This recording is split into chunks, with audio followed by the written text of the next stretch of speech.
Hi everybody, welcome to Baking with Mrs Bowley. I have already sent out the recipe. We're going to be making a meringue. Now this is quite a sweet dessert and really it's only for special occasions. So with Valentine's Day coming up on Sunday, I thought fantastic, let's do a meringue.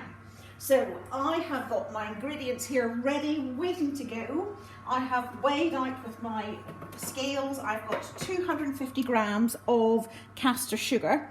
Now, if you don't have caster sugar, you could use golden caster sugar, which is sort of a golden colour, or you could use granulated sugar, but that will make the meringue quite sort of crunchy. It'll be fine, it'll still taste fine, but it'll just make it a bit more sort of crunchy and sort of gritty. So if you've got caster sugar, fantastic.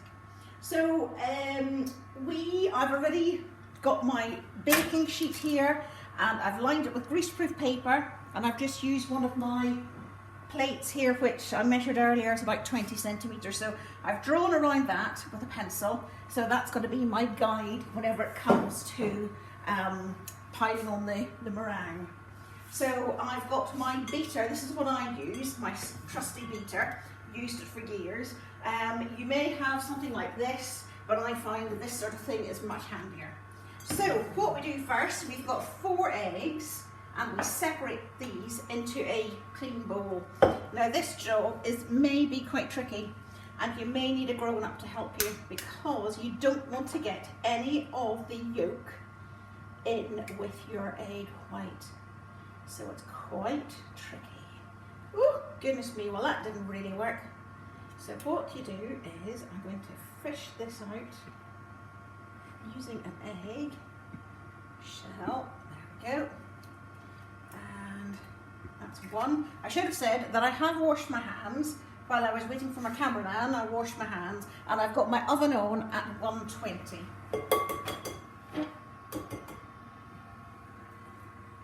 So let's try this one. Oh, well, let's go. You don't want any of the yellow. That's better. Two. So we've got 4 eggs. So it is going to be quite a big meringue. That's better looking. So this is quite tricky, so you may need to get an adult to help you with this.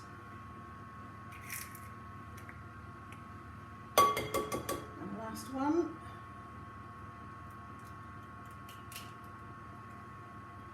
Let's crack it in. Oops.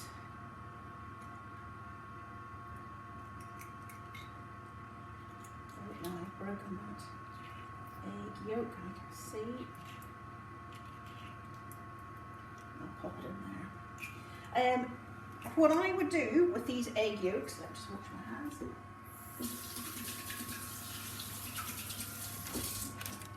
I wouldn't throw these out because these are going to be great for making French toast.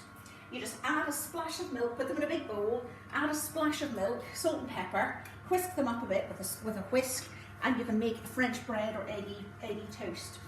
So we'll put those aside and then we'll get whisking. We want to make soft peaks, and I'll show you a trick whenever it's ready to make it a soft peaks. Right, so I have beaten up my egg whites until they form soft peaks. I don't know if you want to get a close-up of that, Thomas. That's sort of softish peaks.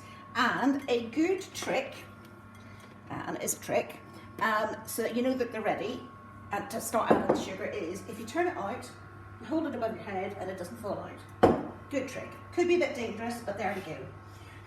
Now, I am going to start adding my sugar, a spoonful at a time, maybe a bit more. And beat that until it's all in your mixture, all sort of whisked into your mixture. It's going to take some time, so why don't I do that and we'll meet up again in a few minutes. Right, so I have now whisked in all my sugar, and it looks like that. It's really thick and glossy and stiff, and actually it almost looks good enough to eat right now. So I am going to put it now onto my greaseproof paper.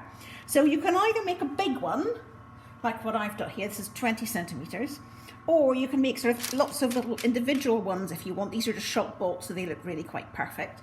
But I think I am going to make a big one. So I will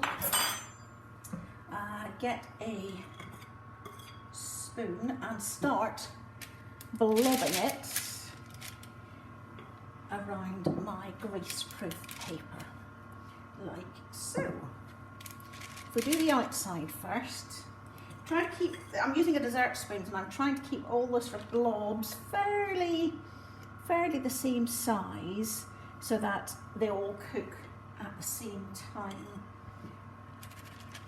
and you don't get anything that's sort of undercooked or tastes disgusting. So we'll just pop these all around. I see I'm just doing really quite rough blobs. And then we will fill in the centre, because that's where you're going to put your cream whenever this all cooks.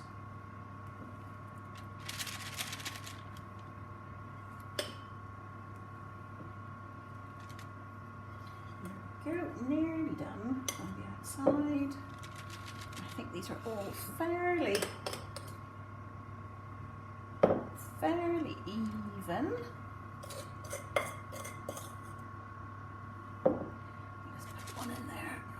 Okay, so now I'm going to scrape my bowl and then put whatever's left into the centre. So let me just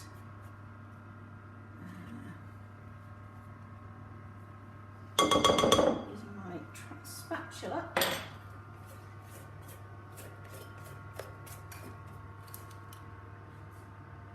And blob it in there, and then we'll spread it out a bit. But let's get it all in there first, and then we know how much we've got to play with.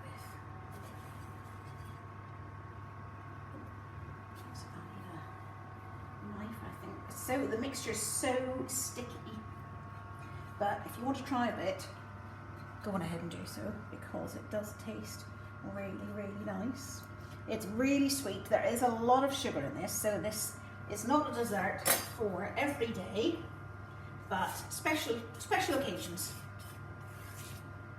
like half term, hopefully lockdown nearly over, Valentine's Day, Mum's birthday, whatever. So I'm just going to sort of spread this out a bit. There we go. And I think that is looking okay.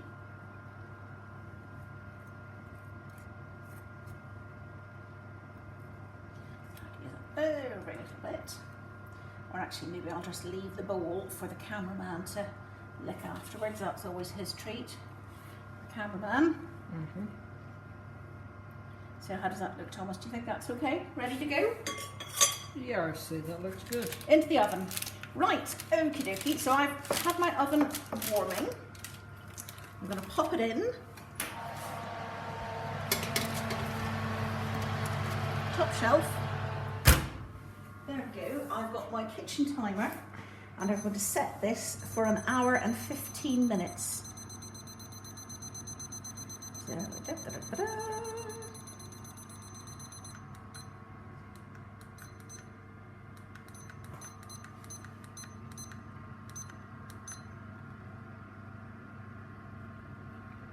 going to set it for 80 minutes and I'll check on it after then.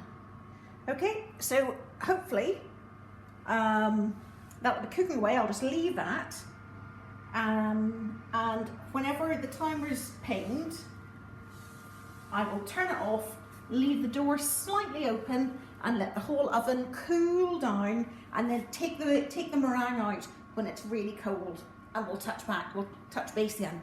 Okay.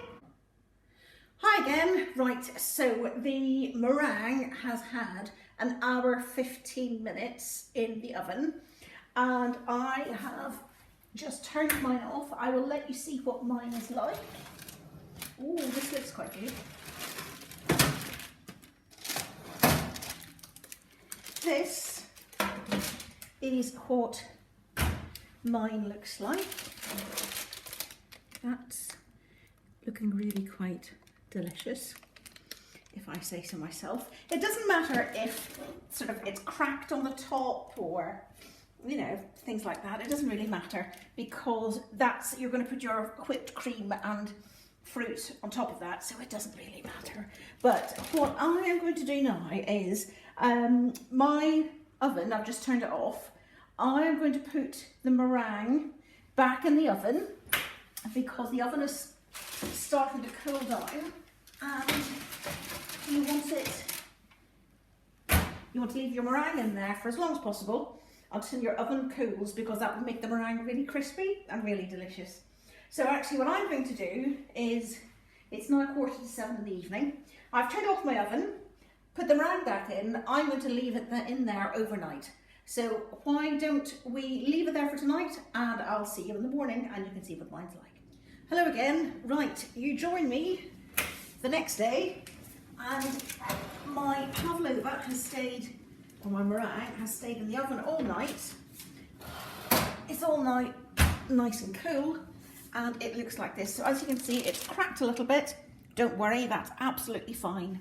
Now I have got my fancy plate here, and the tricky bit is going to be to take off the greaseproof without smashing it all to bits.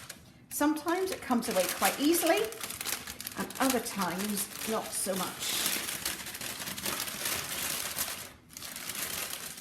I think this is going to work.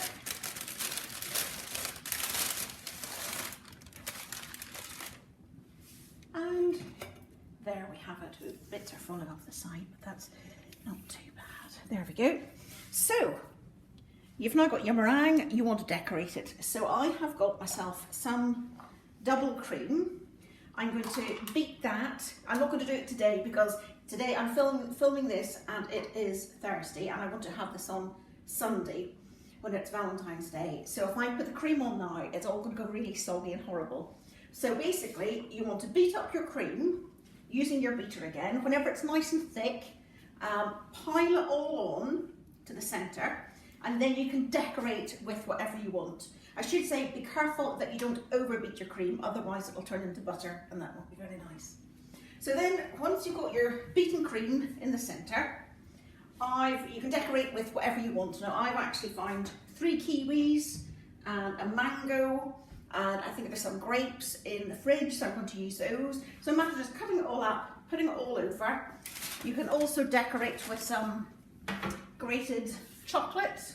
I've just toasted off some almonds here in a dry pan just to make them go a bit brown. So I would put those all over the top. It's really just go wild, freestyle it out. So anyway, I'm going to leave you now.